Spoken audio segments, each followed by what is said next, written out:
మరి గతంలో ఎక్కడికి వెళ్ళినా సరే జగన్మోహన్ రెడ్డి గారు వాళ్ళ కార్యకర్తల మీటింగ్లో కానీ ఎక్కడ మాట్లాడినా సరే తల్లికి వందనం గురించి ర్యాగింగ్ అయితే చేసేవాళ్ళు. ఇప్పుడు మరి ఆ అవకాశం అనేది జగన్మోహన్ రెడ్డి గారికి కూటమి ప్రభుత్వం ఇంకా ఇచ్చిందనుకోవాలంటారా? ఇంకా ఇచ్చింది అంటే ఫస్ట్ ఆయన ఒకసారి ర్యాగింగ్ ఎట్లా చేశాడు, తల్లి రామ్మ రామ్మ రామ్మ రామ్ నాన్న చిట్టి నాన్న రాన్న రాన్న అని చెప్పేసి చాలా ర్యాగింగ్లు చేశాడు. ఆ ర్యాగింగ్లు చెయ్యాలి అని అసలు ఆయనకి ఎలా అనిపించిందో మాకైతే ఇప్పుడు దాకా అర్థం కాలేదు. ఎందుకంటే గత వైసీపీ ప్రభుత్వంలో ఎవరైతే తల్లికి వందనం వేశారో ఈ బటన్ నొక్కుడు కార్యక్రమాలు ఉన్నాయో ఆ బటన్ నొక్కుడు కార్యక్రమాలు అన్నీ కూడా సంవత్సరం 2 నెలల తర్వాత జరిగినాయి. అది అందరికీ తెలిసిన విషయమే.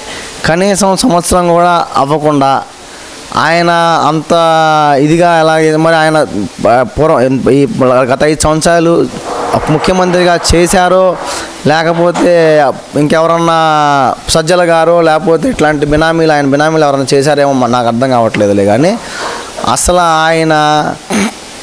అసలు ఒక ముఖ్యమంత్రికి అర్హుడు కాని వ్యక్తిని మన ఆంధ్ర ప్రజలు ముఖ్యమంత్రిగా ఎక్కించి గత 5 సంవత్సరాల్లో మన ఆంధ్రాని 30 సంవత్సరాలు వెనక్కి తీసుకెళ్ళిన మాట అందరికీ తెలిసిందే, అందరం చూసాం. మళ్ళీ ఇప్పుడు వాళ్ళ రోడ్ల మీదకి వచ్చి ఈ సూపర్ 6ల గురించి తల్లికి వందనాల గురించి అసలు మాట్లాడే అధికారం ఉందంటారా? అస్సలు లేనే లేదు. కొంచెం జగన్మోహన్ రెడ్డి గారు కూడా ఇంక నుంచైనా సరే కొంచెం ఏ కొత్త ప్రభుత్వం ఏర్పడినా సరే దానికి కొంచెం సమయం కావాలి. అదంతా తెలుసుకొని కొంచెం మీ బైరెడ్డి సిద్ధార్థ రెడ్డి లాంటి వాళ్ళని ఎవరినో కొంచెం పక్కన పెట్టుకొని సబ్జెక్ట్ ఉన్న వాళ్ళని కొంచెం పక్కన పెట్టుకొని కొద్దిగా వాళ్ళన్నా అడిగి మాట్లాడితే బాగుండిద్దేమో అని నా అభిప్రాయం, ప్రజల అభిప్రాయం కూడా. అంటే ఎందువల్ల అంటారు? ఎందుకని జగన్మోహన్ రెడ్డి గారికి తెలియదు అనుకోవచ్చు అంటారా? ఇవన్నీ ఎంత ఇబ్బంది ఉంటుంది ప్రభుత్వంలో అనేది ఆయనకి తెలియదు అంటారా? అసలు నిజంగానే ఆయన గత 5 సంవత్సరాలు ముఖ్యమంత్రిగా చేశారు కదా, మరి ఆయన వచ్చిన తర్వాత సంవత్సరం తర్వాత గత పథకాలు మొదలైంది. ఆయనకి తెలియకపోవడానికి గల కారణం ఏంటి? లేదంటే తెలిసి కూడా ఇది కావాలని చేశారంటారా? అసలు సంవత్సరం తర్వాత పథకాలు మొదలైన పక్కన పెడితే తల్లికి వందనం అనేది ఎప్పుడు వేస్తారు? ఫీజులు కట్టబోయే ముందు వేస్తారు. ఫీజులు స్కూల్ స్టార్ట్ అవ్వడానికి వారం రోజుల ముందే మా ప్రభుత్వం ఎంతమంది పిల్లలు ఉంటే అంతమందికి వేసిన ఘనత మా చంద్రబాబు నాయుడు గారిది, మా ఐటీ మినిస్టర్ లోకేష్ అన్నది.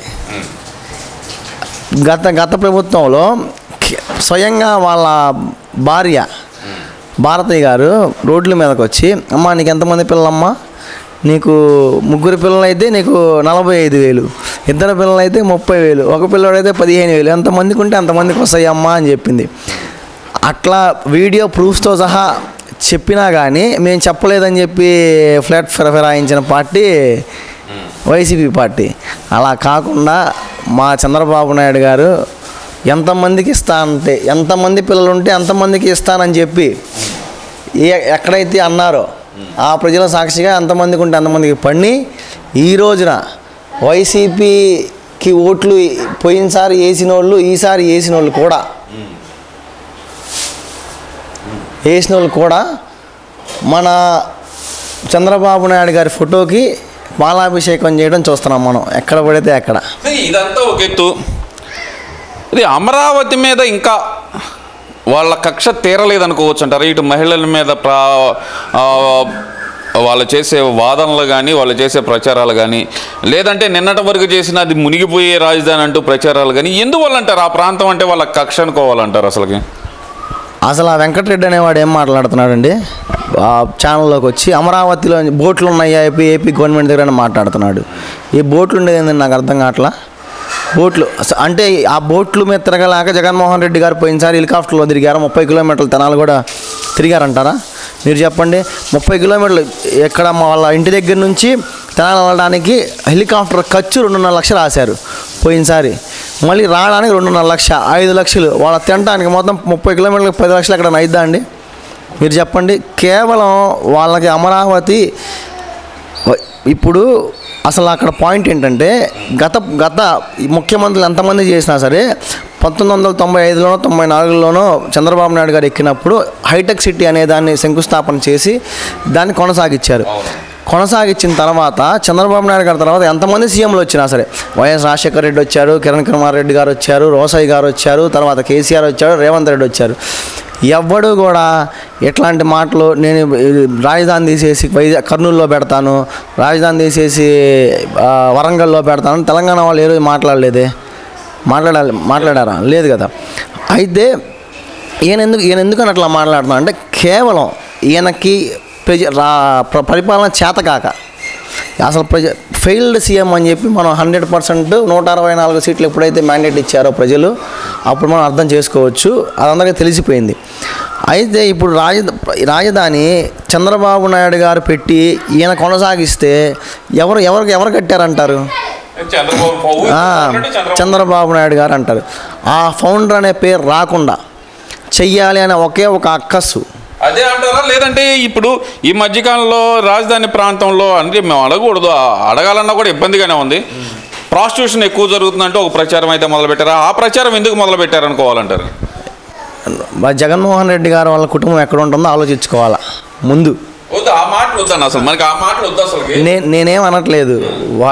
వాళ్ళ కుటుంబం ఎక్కడ నివసిస్తుందో చూసుకొని ఏ ప్రాంతం గురించి మాట్లాడుతున్నామో అది కూడా చూసుకొని ఏమన్నా చేస్తే చెయ్యాలే. కానీ ఆ వైసీపీ నాయకులు ఎవరైతే ఉన్నారో ఎమ్మెల్యేలు కానీ ఎంపీలు కానీ వాళ్ళకి ఫ్లాట్లు సైట్లు అన్నీ ఉన్నాయి. జగన్మోహన్ రెడ్డి గారి ఇంటి పక్కన పెద్ద విల్లాసం ఉన్నాయి. ఆ విల్లాసులు అందరూ కొనుక్కున్నారు. అది కూడా అమరావతి ప్రాంతానికి కిందకే వస్తుంది. అందులో ఇప్పుడు ఈ ఎమ్మెల్యేల వాళ్ళ కుటుంబాలు ఉండట్లేదు అంటారా? అసలు ఉంటున్నాయి కదా. అసలు ఎందుకని ఈ ప్రచారం అమరావతి మీద ఈ ప్రచారం మొదలు పెట్టడం వెనక మాలున్న రహస్యం ఏమనుకోవచ్చు అంటారు? అసలు వాళ్ళకి ఏదో ఒకటి చెయ్యాలి, ఏదో ఒకటి జనాల్లోకి దుష్ప్రచారం తీసుకెళ్ళాలి. ఇంకా వాళ్ళు ఏమీ చేయలేకపోతున్నారు. మొన్నటిదాకా ఏమన్నారు వాళ్ళు, సూపర్ 6 మీరు చేయలేదని చెప్పి రోడ్లు ఎక్కారు. సూపర్ 6 డిఎస్సి వదలట్లేదని రోడ్లు ఎక్కారు. ఇదో డిఎస్సి వదిలేము. ఆ సూపర్ 6లో మ్యాక్సిమం ఉన్న పథకాల్లో 4 పథకాలు అమలు చేసాం. ఇది పెన్షన్లు ఫస్ట్ రాగానే జగన్మోహన్ రెడ్డి గారు ఏదైతే 250గా పెంచాడో సంవత్సరానికి 250గా మేము అట్లా అధికారంలోకి ఎక్కగానే ఒక్కసారిగా మనం డబ్బులన్నీ 4,000 5,000 ఇచ్చేసాం. అదొకటి. 2 మొన్నటిదాకా తల్లికి వందనం అన్నాడు, అయిపోయింది. దీపం గ్యాస్ పథకం అన్నారు, అది అయిపోయింది. ఇంకా మిగిలిన 3 స్త్రీలకి 1,500 ఫ్రీ బస్సు, ఇంకోటి నిరుద్యోగ భృతి అంటారా? ప్రస్తుతానికి ఈ సంవత్సరం గ్యాప్లో ఎన్నో కొన్ని ఉద్యోగాలు తీసుకొచ్చి ఉంటారు. ఎంతమందిని ఫిల్ చేయాలో చూస్తారు, మిగిలిన వాళ్ళకి ఇస్తారు.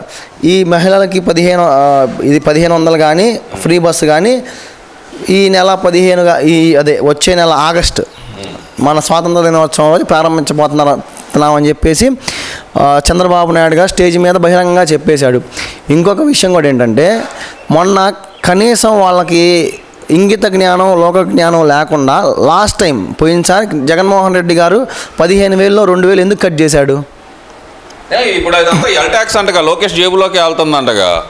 పోయినసారి అదంతా జే ట్యాక్స్గా జగన్మోహన్ రెడ్డి గారి జేబులోకి వెళ్తే ఇది కూడా ఎల్ ట్యాక్స్గా మా లోకేష్ అన్న జేబులోకి వెళ్ళిద్దని చెప్పి మేము ఏకీభవించాం. కానీ అనుకోవచ్చు వాళ్ళంటే వాళ్ళు అన్నారు కాబట్టి. ఇప్పుడు ఆ మాట అనే ముందు పోయినసారి 2,000 ఆ జే ట్యాక్స్ వాళ్ళ ఇంటికి వెళ్ళిందా ఎక్కడికి వెళ్ళిందో ఫస్ట్ చూపించాలి. చూపించిన తర్వాత చెయ్యాలి. అది నిరూపించకపోతే ఖచ్చితంగా వాళ్ళ మీద యాక్షన్స్ ఉంటాయని చెప్పి లోకేష్ అన్న కూడా స్టేజ్ మీద ఖరాఖండిగా చెప్పాడు. యాక్షన్స్ ఉంటాయి ఖచ్చితంగా తప్పు. ఈ వెంకటరెడ్డి అంటున్నాడు అవసరమైతే జైలుకి వెళ్ళడానికి సిద్ధంగానే మేము క్షమాపణలు చెప్పమంటున్నాడు. ఎవడండి అసలు వెంకటరెడ్డి? వాళ్ళ అధికార ప్రతినిధి అండి. నేను అదే అండి చెప్తుంది. వాళ్ళకి అధికార ప్రతినిధి అయితే అసలు వాడికి ఏం సంబంధం? ఆ వెంకటరెడ్డి అనేవాడికి అసలు వాడు ఏదైనా ఒక పాయింట్ మాట్లాడతాడా? మొన్న జనసేన వ్యక్తి ఒక ఆయన ఏమండి మీ ఊరిలోనే కనీసం మీ డెవలప్మెంట్ లేదని చెప్పి ఫోటోలు చేస్తుంటే నోట్లు ఏం మాట్లాడదు లేదు కళ్ళు తేలేసిన వ్యక్తి వెంకటరెడ్డి. అసలు ఆ వెంకటరెడ్డి అనే వ్యక్తి దగ్గర వాళ్ళ ప్రతినిధుల దగ్గర ఎవరి దగ్గర కూడా సబ్జెక్ట్ ఉండదు. సబ్జెక్ట్ లెస్ ఫెలోస్ ఏం చేస్తారు? వాళ్ళు మాట్లాడలేకపోతే డైరెక్ట్ అటాక్ చేస్తారు. నువ్వు అది అంతే, ఇంకా డైరెక్ట్ పర్సనల్గా అటాక్ చేస్తారు. నీకు సబ్జెక్ట్ ఉంటే వచ్చి డిబేట్లో కూర్చోండి, సబ్జెక్ట్ గురించి మాట్లాడుకోండి, అయిపోయిద్ది. అంతేలే కానీ అట్లా పర్సనల్గా అటాక్ చేయడం అసలు పద్ధతి కాదు, ఏమీ కాదు. Thank you.